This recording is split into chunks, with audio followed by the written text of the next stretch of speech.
Hello dear students, स्वागत है आपका अपना चैनल वेक्टर ऑनलाइन क्लासेस में। तो दोस्तों, जैसा कि अभी आपको पता है, हम लोग के द्वारा अभी क्रैश कोर्स चलाया जा रहा है, जिसमें हम लोग क्लास 12 फिजिक्स के जो भी शॉर्ट क्वेश्चन है और ऑब्जेक्टिव है उसका सॉल्यूशन करवा रहे हैं।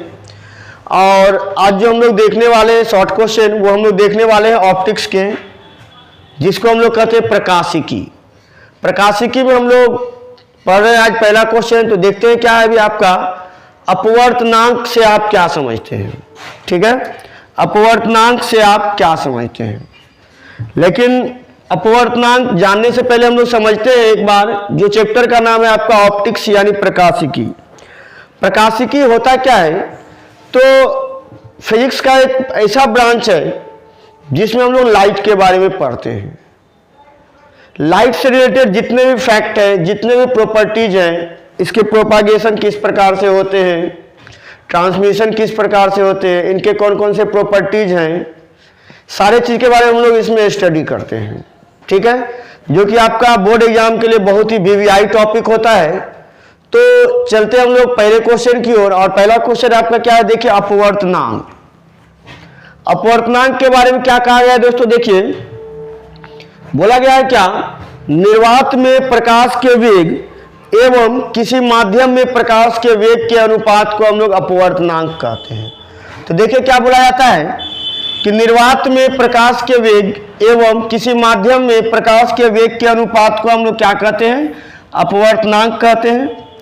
इसे हम लोग निरपेक्ष अपवर्तनांक भी कह सकते हैं। जो आपका अपवर्तनांक है, इसको हम लोग निरपेक्ष अपवर्तनांक के नाम से भी हम लोग जानते हैं। ठीक है, इसको हम लोग सूचित करते हैं म्यू से। इसको कहा जाता है म्यू, इसको हम लोग कहते हैं म्यू। तो इसको हम लोग म्यू से भी सूचित कर सकते हैं। जनरली बुक में आपका म्यू से दिखाया जाता है, या कहीं कहीं आपका एन भी दिखाया था, एन से भी इसको हम लोग सूचित कर सकते हैं अपवर्तनांक को। ठीक है, अब इसी को डिस्क्राइब किया गया है, यदि निर्वात में प्रकाश का वेग c हो। हम लोग जानते हैं निर्वात में प्रकाश के वेग को c से लेते हैं, और प्रकाश का वेग क्या होता है आपका, तो 3 × 10⁸ मीटर पर सेकेंड प्रकाश का वेग होता है। ठीक है, कितना होता है, 3 × 10⁸ मीटर पर सेकेंड होता है प्रकाश का वेग। तो बोला गया है क्या, यदि निर्वात में प्रकाश का वेग, यदि निर्वात में प्रकाश का वेग को c से दिखा दें हम लोग, और दूसरे माध्यम के लिए प्रकाश का वेग को हम लोग, देखिए, निर्वात में प्रकाश का वेग को c से दिखा रहे हैं, और दूसरे माध्यम में प्रकाश के वेग को हम लोग अगर v से दिखाते हैं, तो हम लोग जानते हैं निर्वात में प्रकाश का वेग तथा माध्यम में प्रकाश का वेग। तो ऊपर हो गया निर्वात में प्रकाश का वेग और नीचे हो गया माध्यम में प्रकाश का वेग। That means mu equal to हो गया आपका c/v। म्यू इक्वल टू क्या हो गया आपका, c/v। इसको हम लोग क्या बोलते हैं, निरपेक्ष अपवर्तनांक बोलते हैं, या हम लोग सिर्फ अपवर्तनांक बोलते हैं। जहां c आपका क्या है, प्रकाश का वेग है, जिसका वैल्यू होता है 3 × 10⁸ मीटर प्रति सेकेंड। तो इसको हम लोग इस तरह से दिखाते हैं, और जनरली हम लोग इस तरह दिखाते हैं, 3 × 10⁸ मीटर पर सेकेंड दिखाते हैं। लेकिन यहाँ आपको दिखाया गया, पावर को दिखाने का हम लोग ये बड़ा सिंबल भी यूज कर सकते हैं, जिसको हम लोग दिखाते हैं 3 × 10⁸ मीटर पर सेकेंड। देखिए, चूंकि अपवर्तनांक जो होता है, ये दो वेग का अनुपात होता है। एक तो निर्वात में वेग है और दूसरा है माध्यम में वेग। तो वेग और वेग का अनुपात होता है, इस कारण से ये एक यूनिट लेस क्वांटिटी होता है। यूनिट लेस का मतलब इसका कोई भी यूनिट नहीं होता है, और ना ही इसका डायमेंशन होता है। तो ये एक यूनिट लेस एवं डायमेंशन लेस क्वांटिटी होता है। क्लियर, चलते हम लोग अगले क्वेश्चन की ओर, देखते क्या है। बोला जा रहा है क्या,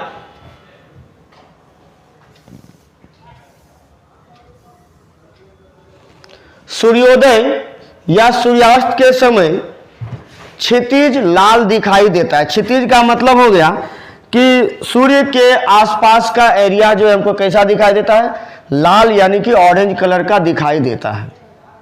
ठीक है, इसको क्वेश्चन इस प्रकार से भी देता है कि सुबह के समय या शाम के समय सूर्य का रक्ताभ, रक्ताभ मतलब रक्त के कलर का, यानी लाल कलर का क्यों दिखता है, ये क्वेश्चन आपसे देखा जाता है, पूछा जाता है।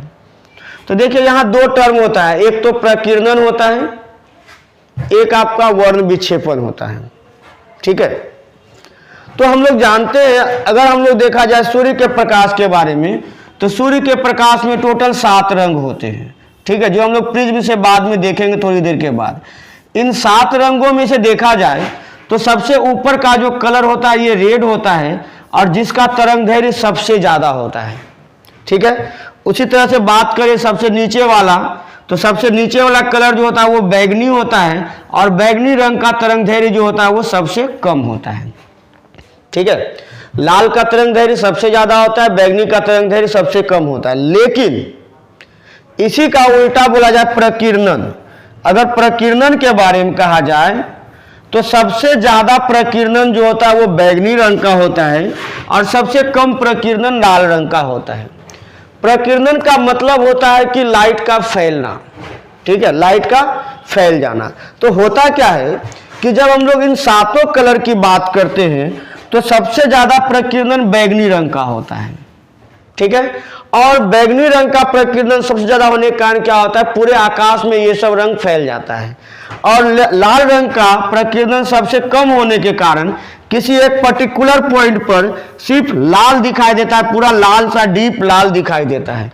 तो इन कारण से क्या होता है कि सूर्योदय या सूर्यास्त के समय जो होता है, चूंकि सूर्य आपसे काफ़ी दूर पर होता है, तो वहाँ से जब लाइट हमारे पास पहुँचता है तो इस बीच क्या होता है, लाइट ज़्यादा दूरी का सामना करने के कारण लाइट फैल जाता है, और जो लाइट कम फैलता है वो आपका रेड कलर है जो वहीं पे आसपास में दिखता है, जिसके कारण क्या होता है ये लाल दिखाई देता है। तो देखिए क्या बोला गया है, सूर्योदय या सूर्यास्त के समय सूर्य की किरणें तिरछी दिशा में वायुमंडल में काफ़ी अधिक दूरी का सामना करके हमारे आंखों तक पहुँचते हैं, यानी हमारे पास पहुंचने में इसको काफ़ी अधिक दूरी का सामना करना पड़ता है। चूंकि सूर्य के श्वेत प्रकाश में 7 रंग का मिश्रण होता है, अतः इन 7 रंग में बैगनी रंग एवं नीले रंग का वायुमंडल के द्वारा सबसे अधिक प्रकीर्णन होता है। नीला रंग और बैगनी रंग का प्रकीर्णन सबसे अधिक होता है, जबकि लाल रंग जिनका तरंग दैर्घ्य सबसे अधिक होता है इसका प्रकीर्णन जो होता है सबसे कम होता है, ठीक है। अब सबसे कम प्रकीर्णन होने के कारण इसका प्रकीर्णन जो होता है वो क्या होता है, सबसे कम होता है। अब कम प्रकीर्णन होने के कारण ये क्या होता है, ज़्यादा दूर ये नहीं फैल पाते, तो सबसे कम प्रकीर्णन होता है, इसी कारण से वहाँ लाल प्रतीत होता है एवं क्षितिज का रंग कैसा दिखाई देता है, लाल जैसा आपको दिखाई देता है, ठीक है। और प्रकीर्णन के कारण ही क्या होता है, पूरे आसमान हम लोगों को कैसा दिखाई देता है, तो नीला दिखाई देता है। ये दोनों क्वेश्चन को ध्यान में रखिएगा। ऑब्जेक्टिव में भी पूछा जाता है कि सूर्य का सूर्योदय या सूर्यास्त के समय लाल दिखाई देना किसके कारण होता है, तो ये आपका प्रकीर्णन के कारण होता है, और लाल रंग का तरंग दैर्घ्य सबसे ज़्यादा होने के कारण होता है। क्लियर दोस्तों, अगर क्वेश्चन को समझाने में किसी तरह का प्रॉब्लम आ रहा होता है, अगर किसी तरह का दिक्कत होता है आपको समझने में, तो आप कमेंट जरूर कीजिएगा किस तरह का प्रॉब्लम है। हम लोग कोशिश करेंगे आगे का वीडियो में उसको सुधार करके आपको बताने के लिए, क्योंकि अगर आप कमेंट नहीं कीजिएगा तो मुझे पता ही नहीं चलेगा कि कहाँ पर दिक्कत आ रही है आपको, तो हम लोग उसको क्लियर नहीं कर पाएंगे, ठीक है। चलते हैं अगले क्वेश्चन की ओर। देखिए अगला क्वेश्चन क्या बोला जा रहा है, देखिए अगला क्वेश्चन बोला जा रहा है इंद्रधनुष। इंद्रधनुष से संबंधित क्वेश्चन है आपका। देखिए इंद्रधनुष एक नेचुरल फेनोमेनन है, प्राकृतिक घटना है, जो जनरली जो है ना आपको बरसात के दिनों में आपको दिखाई देता है, ठीक है। और कभी कभी क्या होता है कि ठंडी के दिनों में भी दिखाई देता है। कब, जब आपका कुहासा जो होता है, कुहासा ज़्यादा रहता है। कुहासा में भी क्या होता है, बारिश का अंश रहता है, पानी का अंश रहता है, और बारिश के दिन में भी जो वायुमंडल में होता है पानी का अंश बहुत जगह पाया जाता है। तो ये पानी के रंग के कारण जो होता है, प्रकाश जो होता है ना, पानी के जो बूंद है उससे टकराने के बाद कुछ लाइट जो होता है ना कि 7 रंग में विभक्त हो जाता है, और जिसके कारण हमको इंद्रधनुष दिखाई देता है। ये दिखाई कहाँ देता है, तो जिधर सूर्य है उसके विपरीत ओर दिखाई देता है, ठीक है, सूर्य के विपरीत ओर दिखाई देता है। और ये कैसा, तो संकेंद्री परत इस टाइप का दिखाई देता है। इसी में आपका सातों कलर मिक्सिंग रहता है। इसमें आपका सातों कलर, सबसे ऊपर का जो कलर होता है वो रेड कलर होता है, और सबसे नीचे का जो कलर होता है वो आपका बैगनी कलर होता है। सबसे नीचे बैगनी होता है और सबसे ऊपर में क्या होता है, रेड कलर का होता है, और इसके बीच में बाकी कलर आपका मिलता है। ठीक है, तो देखिए क्या बोला जा रहा है। बोला जा रहा है क्या कि जब सूर्य का श्वेत प्रकाश वर्षा के दिनों में वर्षा की बूंदों पर या जलवाष्प पर पड़ता है तो कभी कभी दर्शक को जिसकी पीठ सूर्य की ओर हो, पीठ सूर्य की ओर होने का मतलब सूर्य के विपरीत हम लोग देख रहे हैं हम लोग, ठीक है, विपरीत हो, उसे 7 रंगों वाली संकेंद्री चाप दिखाई देती है। संकेंद्री चाप दिखाई देती है। इन्हीं रंगीन चाप को हम लोग क्या कहते हैं, इंद्रधनुष के नाम से हम लोग जानते हैं। ठीक है, वायुमंडल में जो आपका इंद्रधनुष पाया जाता है, प्राय 2 तरह का इंद्रधनुष एक साथ में होता है। जो पहला इंद्रधनुष होता है उसको हम लोग प्राथमिक इंद्रधनुष बोलते हैं, प्राइमरी रेनबो बोलते हैं, और जो दूसरा इंद्रधनुष होता है उसको हम लोग द्वितीयक यानी कि सेकेंडरी रेनबो हम लोग कहते हैं।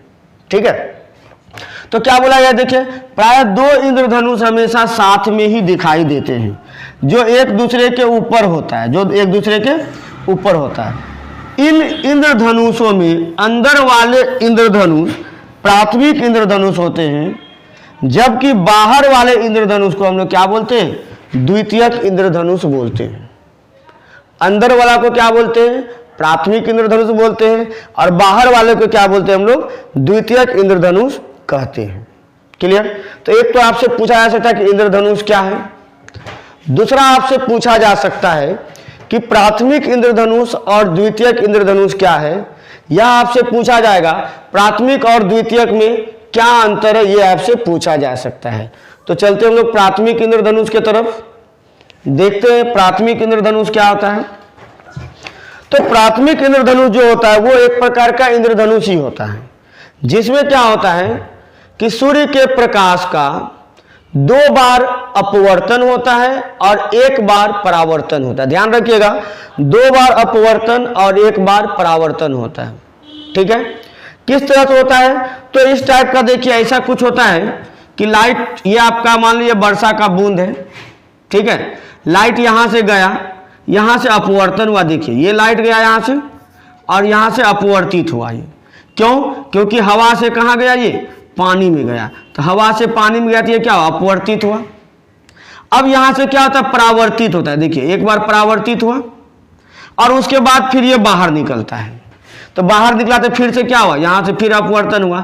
मतलब 1 बार अपवर्तन यहां होता है, 1 बार अपवर्तन यहां होता है, और 1 बार परावर्तन यहां होता है। क्लियर, तो इसी हिसाब से आपको डिफाइन करना है। क्या देखिए, बोला जब सूर्य का प्रकाश वर्षा की बूंदों पर पड़ता है तो प्रकाश का वर्ण विक्षेपण हो जाता है, ये हम लोग समझ रहे हैं। प्राथमिक इंद्रधनुष उन किरणों द्वारा दिखाई पड़ता है जिनका वर्षा की बूंदों में 2 बार अपवर्तन, अभी बताया हम लोग 2 बार अपवर्तन, 1 बार यहाँ पे 1 बार यहाँ पे अपवर्तन होता है, 2 बार अपवर्तन होता है एवं 1 बार पूर्ण आंतरिक परावर्तन होता है और न्यूनतम विचलन होता है। ठीक है, 2 बार अपवर्तन और 1 बार परावर्तन होता है। तो इस प्रकार से जो इंद्रधनुष बनता है ये क्या होता है, प्राइमरी रेनबो यानी कि प्राथमिक इंद्रधनुष कहलाता है। प्राथमिक इंद्रधनुष द्वितीयक इंद्रधनुष की अपेक्षा अधिक चमकीला होता है। अगर आपसे पूछा जाए प्राथमिक और द्वितीयक इंद्रधनुष में कौन अधिक चमकीला होता है, तो आपका क्या हो जाएगा, प्राथमिक इंद्रधनुष जो होगा वो आपका अधिक चमकीला होगा, यानी ब्राइटनेस होगा ज्यादा, और द्वितीयक इंद्रधनुष में ब्राइटनेस आपका कम होगा। तो प्राथमिक इंद्रधनुष द्वितीयक की अपेक्षा क्या होता है, अधिक चमकीला होता है, और साथ ही जिसका भीतरी वर्ण बैगनी एवं बाहरी रंग क्या होता है, लाल होता है। जैसे हम लोग प्रिज्म में जानते हैं ना, अगर प्रिज्म में देखा जाए तो ऊपर वाला रंग कैसा होता है, लाल होता है, तो वही हो गया, बाहर वाला रंग लाल होता है और सबसे अंदर वाला रंग क्या होता है, बैगनी होता है। तो प्राथमिक इंद्रधनुष में कुछ ऐसा ही देखने को मिलता है कि जो भीतर वाला रंग होता है वो बैगनी होता है, जबकि बाहर वाला रंग जो होता है वो क्या होता है, लाल रंग का होता है। क्लियर, तो इस तरह से ये हो गया आपका प्राथमिक इंद्रधनुष। इसका एक फिगर है, देख लीजिए और ज्यादा क्लियर हो जाएगा आपको। हालांकि फिगर आपको हम बता चुके हैं, लेकिन इसमें देख लीजिए फिगर क्या है आपका, देखिए ये आपका प्राथमिक इंद्रधनुष को दिखाया गया है। क्या देखा गया है इसमें, देखिए ये हो गया आपका आपतित प्रकाश, यहां से अपवर्तित हो गया। देखिए ये आपका अपवर्तन हुआ, यहां पे आपका अपवर्तन हुआ, यहां से फिर क्या हो गया, इसका परावर्तन हो गया, और लास्ट में ये बाहर निकल गया, तो यहां पर फिर इसका क्या हो गया, अपवर्तन हो गया। तो ये अपवर्तन और यहां पर क्या हो गया, परावर्तन हो गया। ठीक है। अच्छा, इसमें जो एंगल बनता है क्षैतिज के साथ वो 42 डिग्री का एंगल बनता है। ये बात ध्यान रखिएगा, पूछा जाता है कि प्राथमिक इंद्रधनुष में कितना एंगल बनता है, तो ये आपका क्या होता है, 42 डिग्री का कोण बनाता है प्राथमिक इंद्रधनुष में। क्लियर, कोई दिक्कत नहीं। चलते हम लोग अगले क्वेश्चन की ओर। देखिए अगला क्वेश्चन क्या बोला जा रहा है आपको, द्वितीयक इंद्रधनुष। बस वही चीज है जो आपका प्राथमिक में था, थोड़ा सा ध्यान रखिएगा। इसमें क्या होता है, प्रकाश के किरण का 2 बार अपवर्तन होता है, 2 बार परावर्तन होता है। 2 बार अपवर्तन और 2 बार परावर्तन के कारण इसको हम लोग द्वितीयक इंद्रधनुष बोलते हैं। देखिए क्या है यहां पर,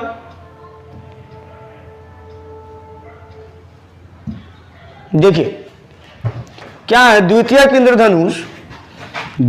इंद्रधनुष हमें सूर्य के उन किरणों से दिखाई देता है जिनका वर्षा की बूंदों में 2 बार परावर्तन होता है एवं 2 बार अपवर्तन होता है। तो 2 बार परावर्तन और 2 बार अपवर्तन होगा, तो इस प्रकार से जो इंद्रधनुष बनेगा उसको क्या बोलेंगे, द्वितीयक इंद्रधनुष बोलेंगे।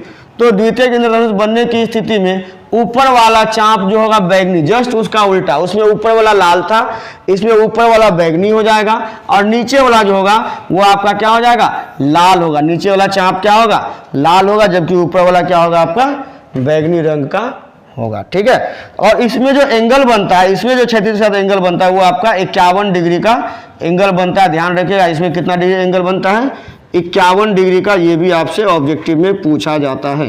बोला जाएगा प्राथमिक इंद्रधनुष में कितना एंगल बनाता है, तो 42 डिग्री का, और 42 डिग्री का। दूसरा में कितना बनता है द्वितीयक में, तो 51 डिग्री का एंगल बनाया जाता है। क्लियर। चलते अगले क्वेश्चन की ओर। देखिए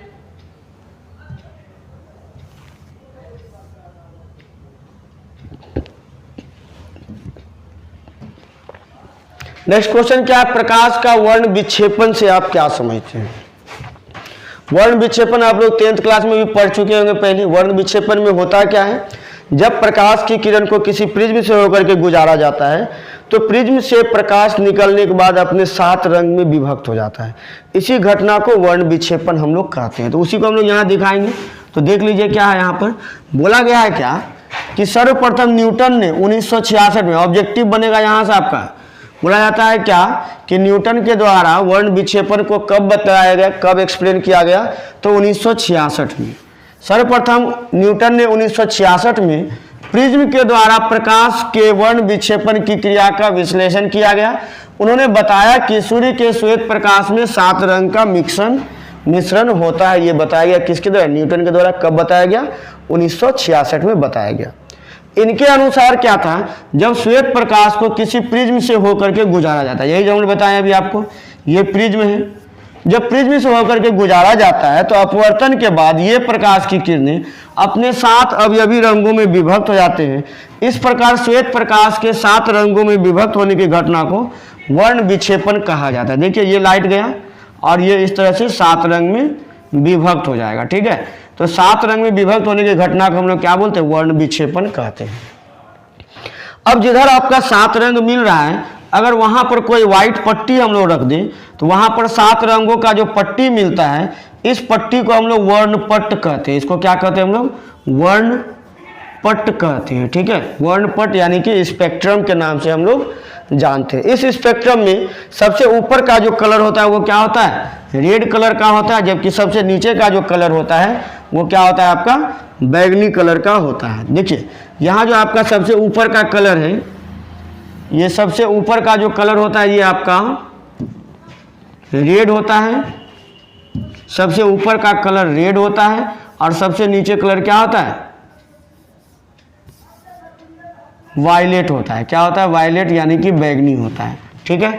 7 रंग का जो इसमें समूह पाया था, इसको हम लोग किससे दिखाते हैं, विबग्योर से दिखाते हैं। VIBGYOR, विबग्योर से हम लोग दिखाते हैं। दोस्तों जिन्हें में PDF लेना है वो हमारे व्हाट्सएप ग्रुप पर मैसेज करेंगे, उनको पीडीएफ मैसेज कर दिया जाएगा और इसके लिए किसी भी तरह का कोई चार्ज नहीं लगेगा। ठीक है, तो जिनको भी सारा वीडियो का पीडीएफ चाहिए तो आप वीडियो के बाद कमेंट कर दीजिएगा और उसमें मोबाइल नंबर दे दीजिएगा, आपको वीडियो का जो क्वेश्चन पढ़ाया जा रहा है उसका पीडीएफ आपको प्रोवाइड करवा दिया जाएगा। उसके लिए किसी भी तरह का कोई चार्ज नहीं लिया जा रहा है। ठीक है, नेक्स्ट चलते हैं हम लोग प्रकाश के प्रकीर्णन को समझाना। देखिए अभी प्रकीर्णन का मतलब आपको हम समझाए थे। प्रकीर्णन का मतलब क्या होता है? फैलना। ठीक है, बोला जाता है क्या, जब प्रकाश का किरण किसी एक माध्यम से दूसरे माध्यम में जाता है तो माध्यम में जाने के बाद कुछ रंग जो होता है वो अवशोषित हो जाता है और कुछ रंग जो होता है वो फैल जाता है। ठीक है, वायुमंडल में फैल जाता है। तो प्रकाश के इन रंगों को फैलने की घटना को ही प्रकाश का क्या कहते हैं? प्रकीर्णन हम लोग कहते हैं। प्रकीर्णन में यहाँ दीर्घिकार होगा, ध्यान दीजिएगा।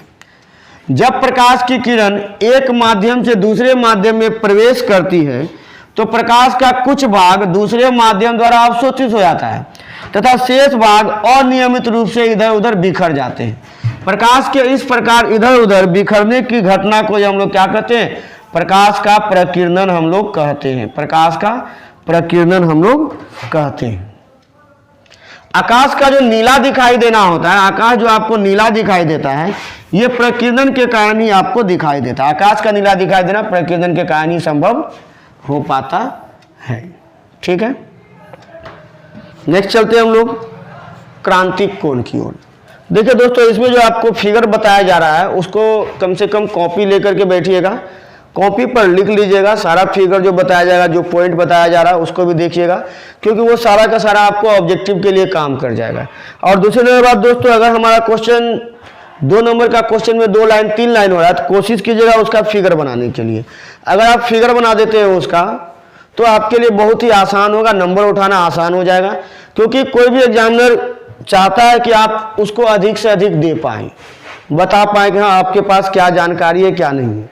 तो अगर आप जानकारी को अच्छी तरह से साझा करेंगे एग्जाम हॉल में तो डेफिनेटली आपका नंबर भी अच्छा मिलेगा और एग्जामिनर को नंबर देने में किसी तरह का कोई परेशानी भी नहीं होगा। ठीक है, तो चलते हम लोग अगले क्वेश्चन की ओर। देखते हैं अगला क्वेश्चन क्या है आपका।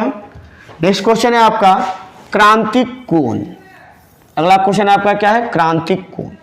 थोड़ा सा फिगर से समझ लेते हैं हम लोग क्रांतिक कोण को। देखिए, जब मान लीजिए ये आपका रेयरर मीडियम है, रेयरर मीडियम है और ये आपका डेंसर मीडियम है। रेयरर का मतलब क्या हो जाता है? ये हो गया आपका विरल माध्यम और ये हो गया आपका सघन माध्यम। तो देखिए क्या होता है, जब प्रकाश सघन माध्यम से विरल माध्यम में जाएगा, देखिए ये प्रकाश गया सघन माध्यम से और विरल माध्यम से, ये डायरेक्ट नहीं जाएगा, ये बैंड करेगा। किधर बैंड करेगा? तो नॉर्मल से दूर जाएगा। जब प्रकाश सघन माध्यम से विरल माध्यम में जाता है ये नॉर्मल से थोड़ा सा दूर हो जाता है, ये आपतन कोण। ठीक है, और ये आपका क्या हो गया? अपवर्तन कोण। अब एंगल को थोड़ा और बढ़ाया जाएगा तो ये एंगल और बढ़ेगा, अपवर्तन कोण का मान और बढ़ेगा। इसी तरह से थोड़ा सा एंगल और बढ़ा दिया जाए तो एक समय में ये वाला जो लाइट है आपका यहां से जाके गुजरेगा, यानी कि नॉर्मल के साथ ये 90 डिग्री का कोण बनाएगा। नॉर्मल के साथ ये 90 डिग्री का कोण बना रहा है। तो क्या बोला गया? देखिए कि आपतन कोण का वह मान जिसके लिए अपवर्तित किरण, देखिए ये वाला के लिए अपवर्तित किरण कौन हो गया? ये हो गया ना, जिसके लिए अपवर्तित किरण लंबवत हो जाता है, अभिलंब से लंबवत, ये अभिलंब है इससे लंबवत मतलब इससे 90 डिग्री हो गया, या अभिलंब से 90 डिग्री का कोण बनाता है, अभिलंब से 90 डिग्री का कोण बनाता है तो उस कोण को हम लोग क्रांतिक कोण बोलते हैं। उस आपतन कोण को, यानी ये वाला कोण आपका क्या कहलाएगा? क्रांतिक कोण कहलाएगा, जिसको किससे दिखाएं हम लोग? सी से इसको हम लोग दिखाएंगे। ठीक है, इसको हम लोग सी से दिखाएंगे, क्रांतिक कोण इसी को हम लोग कहते हैं। क्लियर? और क्रांतिक कोण के लिए एक्सप्रेशन होता है साइन सी इक्वल टू 1/μ। ध्यान रखिएगा, साइन सी इक्वल टू 1/μ। या सी इक्वल टू बोला जाएगा तो ये हो जाएगा साइन इनवर्स 1/μ। ध्यान रखिए ये ऑब्जेक्टिव में आपसे पूछा जाता है। क्रांतिक कोण का वैल्यू जो होता है तो साइन सी के बारे में देगा, अगर आपको साइन सी इक्वल टू हो जाता है 1/μ, या अगर आपको सिर्फ सी बोला जाएगा क्रांतिक कोण तो ये हो जाएगा साइन इनवर्स 1/μ, इसका आंसर हो जाएगा। क्लियर। चलते अगले क्वेश्चन की ओर। देखिए अगला क्वेश्चन क्या है आपका, दूरदर्शक के समायोजन। देखिए दूरदर्शक के समायोजन कहने का क्या मतलब हो गया। समायोजन मतलब एडजस्टमेंट। दूरदर्शक को किस प्रकार एडजस्ट किया जाएगा। देखिए हमको जहां भी प्रतिबिंब बनाना, प्रतिबिंब बनाने का दो स्थान होता है दूरदर्शक में। पहले तो समझते हैं दूरदर्शक क्या होता है। नाम से ही क्लियर है, दूरदर्शक यानी कि दूर तक देखने वाला है। दूरदर्शक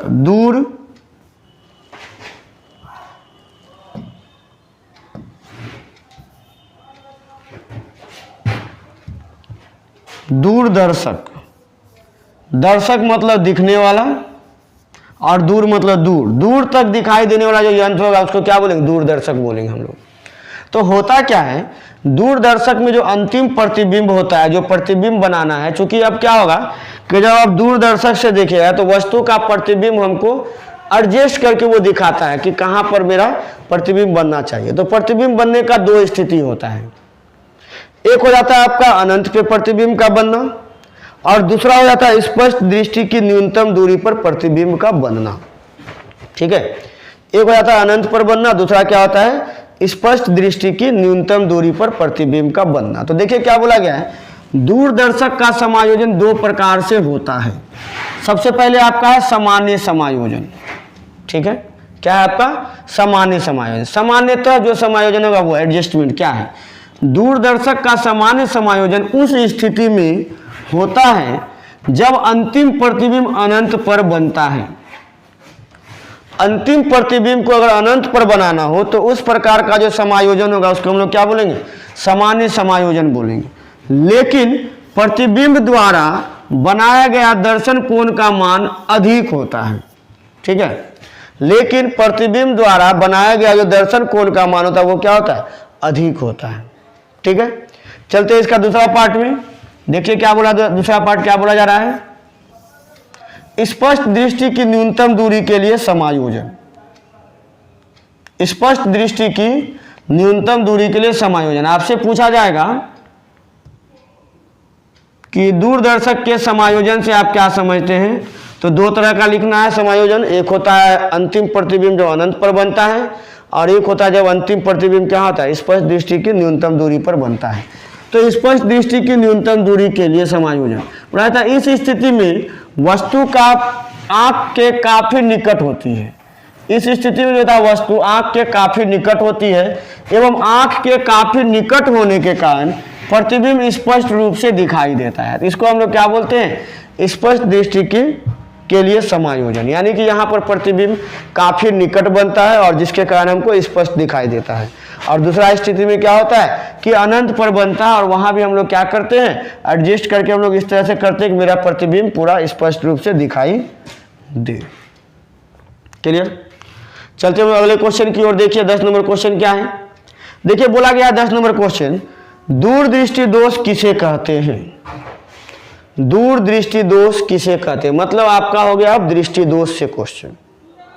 ठीक है, तो दृष्टि दोष के स्थिति में क्या होता है, दृष्टि दोष है क्या, होता क्या है दोस्तों कि जब हमारा उम्र बढ़ता है, जब लोगों का उम्र बढ़ता है तो कुछ न कुछ कारणों से कभी कभी होता है आंख पे एक लेयर परत जम जाता है, कभी कभी होता है आंख का जो एडजस्टमेंट कैपेसिटी है वो घट जाता है, कभी कभी क्या होता है लेंस जो होता है ना वो ज़्यादा उत्तल या अवतल हो जाता है, और कभी कभी क्या होता है नेत्र गोलक वो बड़ा या छोटा हो जाता है। तो इन सब कारणों से आंख में एक प्रॉब्लम आती है, दोष आती है, जिसको हम लोग दृष्टि दोष कहते हैं। हम लोग क्या कहते हैं, इसको दृष्टि दोष कहते हैं। जो हम लोग को पढ़ना तो यहाँ 4 तरह का है, लेकिन अभी हम लोग पढ़ रहे हैं किसको, दूरदृष्टि दोष। क्या पढ़ रहे हैं, दूरदृष्टि दोष। ध्यान रखिएगा दूरदृष्टि दोष के बारे में। जैसा दृष्टि दोष रहेगा वो वस्तु आपको स्पष्ट रूप से दिखाई देगा। यहां क्या है आपका दूरदृष्टि दोष, दूर दृष्टि दोष की स्थिति में क्या होता है दोस्तों, दूर का वस्तु स्पष्ट रूप से दिखाई देता है और नजदीक का वस्तु स्पष्ट रूप से दिखाई नहीं देता है। ठीक है, तो देखिए क्या है, वह दृष्टि दोष जिसमें दूर की वस्तु साफ साफ दिखाई देती है। देखिए नाम है दूर दृष्टि दोष, लेकिन दूर का ही वस्तु क्या है, साफ साफ दिखाई देता है। होता क्या है, इसमें जो प्रतिबिंब बनता है ना, वो दूर में बनता है, जिसके कारण दूर का वस्तु साफ साफ दिखाई देता है। मतलब लेंस से होकर के जब लाइट गुजरता है, फोकस पर गुजरना चाहिए, तो वो फोकस क्या होता है कि रेटिना से दूर बन जाता है, यानी प्रतिबिंब आपका रेटिना से बाहर बनता है, दूर बनता है, जिसके कारण दूर का वस्तु साफ साफ दिखाई देता है। एवं निकट की वस्तु साफ साफ दिखाई नहीं देती है, उसे हम लोग क्या कहते हैं, दूर दृष्टि दोष या दीर्घ दृष्टि दोष हम लोग कहते हैं। इसको इंग्लिश में हाइपरमेट्रोपिया के नाम से हम लोग जानते हैं, हाइपरमेट्रोपिया हम लोग कहते हैं, हाइपरमेट्रोपिया कहते हैं, या इसी को हम लोग दूर दृष्टि दोष है ना, तो लॉन्ग साइटेडनेस इसको कहते हैं, long sightedness, SIGHTED, sightedness, long sightedness भी इसी को हम लोग कहते हैं। ठीक है, दूर दृष्टि दोष। अब बात आ जाता है इसका कारण, आखिर दूर दृष्टि दोष हुआ है तो इसके पीछे क्या कारण हो सकते हैं, और इसका कुछ फिगर भी हम लोग एक साथ में देखेंगे। हम लोग देखिए क्या है, तो दूर दृष्टि दोष में क्या होता है, अभी हम आपको बताएं कि प्रतिबिंब दूर में बना। प्रतिबिंब दूर में बनने का मतलब हो गया कि रेटिना से प्रतिबिंब बाहर चले जाना।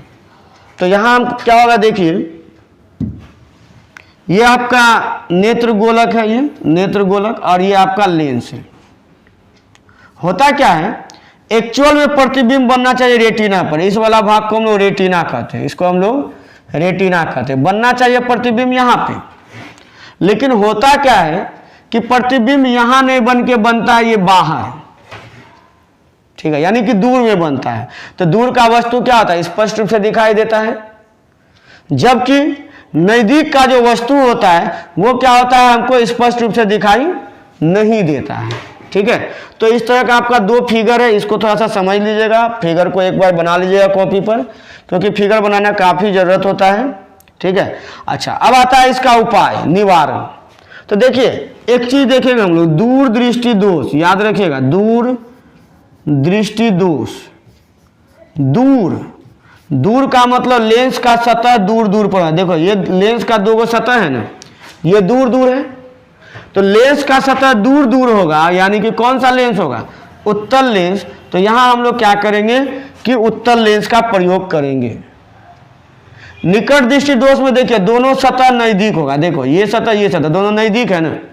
अगर सतह नजदीक नजदीक में होगा तो वहां हम लोग क्या करेंगे कि अवतल लेंस का प्रयोग करेंगे। तो अवतल लेंस में क्या है, दोनों सतह नजदीक नजदीक है, तो निकट दृष्टि दोष में अवतल लेंस का प्रयोग करते हैं, जबकि दूर दृष्टि दोष में हम लोग क्या करते हैं, उत्तल लेंस का प्रयोग हम लोग करते हैं। देखिए इस दृष्टि दोष के पीड़ित व्यक्ति के द्वारा उत्तल लेंस का प्रयोग किया जाता है, जिससे स्पष्ट दृष्टि की न्यूनतम दूरी पर डी पर रखी वस्तु का साफ साफ प्रतिबिंब हमको प्राप्त हो जाता है।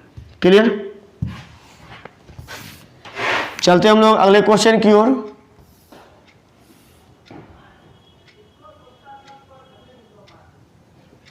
आवर्धन, आवर्धन क्या है, देखिए दो तरह का होता है, एक होता है आवर्धन, एक होता है आवर्धन क्षमता। आवर्धन क्या होता है पहले ये समझते हैं। आवर्धन को एम से दिखाते हैं,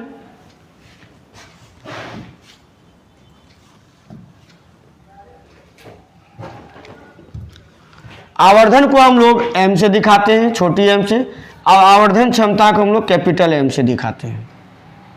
आवर्धन क्या होता है, प्रतिबिंब की ऊंचाई यानी h2 बाय h1, प्रतिबिंब की ऊंचाई बटे वस्तु की ऊंचाई, प्रतिबिंब की ऊंचाई बटे वस्तु की ऊंचाई के अनुपात को हम लोग आवर्धन कहते हैं। वस्तु की ऊंचाई के अनुपात को क्या बोलते हैं, आवर्धन कहते हैं। ठीक है, तो h2 बाई h1 ये आपका आवर्धन होता है। अब दोनों ऊंचाई है तो दोनों का अनुपात सेम चीज का अनुपात होता है, इसलिए ये भी आपका क्या होगा, यूनिट लेस क्वांटिटी होगा, डायमेंशन लेस क्वांटिटी ये भी होगा। लेकिन अभी आपसे पूछा गया क्या, आवर्धन क्षमता। ठीक है, अभी हम लोग समझ गए ऊपर में प्रतिबिंब है, नीचे में क्या है, वस्तु है। तो आवर्धन क्षमता को कैपिटल एम से दिखाते जो होता है बीटा बाय अल्फा। अब बीटा क्या है? तो प्रतिबिंब द्वारा खुले आंखों पर बना कोण एवं वस्तु द्वारा खुले आंखों पर बना कोण के अनुपात को आवर्धन क्षमता कहते हैं। ठीक है, वहां क्या था? प्रतिबिंब की ऊंचाई बटे वस्तु की ऊंचाई। यहां क्या है? प्रतिबिंब द्वारा आंखों पर बना कोण, खुले आंखों पर बना कोण एवं वस्तु द्वारा खुले आंखों पर बने कोण के अनुपात को हम लोग आवर्धन क्षमता हम लोग कहते हैं। देखिए क्या है, बोला गया क्या? किसी स्थान पर बने अंतिम प्रतिबिंब द्वारा, कहीं भी बने, किसी भी स्थान पर बने अंतिम प्रतिबिंब द्वारा नेत्र पर बनाए गए दर्शन कोण, इसको अल्फा प्रतिबिंब द्वारा बीटा से दिखाते हैं, एवं उसी स्थान पर रखे वस्तु द्वारा नेत्र पर बनाए गए दर्शन कोण, वस्तु के द्वारा बनाया गया दर्शन कोण यानी कि अल्फा और प्रतिबिंब के द्वारा बनाया गया दर्शन कोण यानी कि बीटा, इस दोनों के अनुपात को हम लोग क्या कहते हैं? आवर्धन क्षमता कहते हैं। हम लोग क्या कहते हैं? आवर्धन क्षमता कहते हैं। इसको एम से दिखाया जाता है। किससे दिखाते हैं? एम से। यदि प्रतिबिंब द्वारा खुले आंखों में बना कोण बीटा, वस्तु द्वारा बना कोण अल्फा हो, तो उस स्थिति में आपका क्या हो जाएगा? एम बराबर क्या हो जाएगा? Beta by alpha. ये हो जाएगा आपका क्या? आवर्धन क्षमता हो जाएगा। क्लियर? तो इस तरह से आज हम लोग टोटल 12 क्वेश्चन देखे हम लोग, और आज का सेशन फिर हम लोग यही समाप्त करते हैं। मिलते हैं अगले सेशन में हम लोग ऑप्टिक्स के कुछ और क्वेश्चन लेकर के। तब तक के लिए शुभ रात्रि।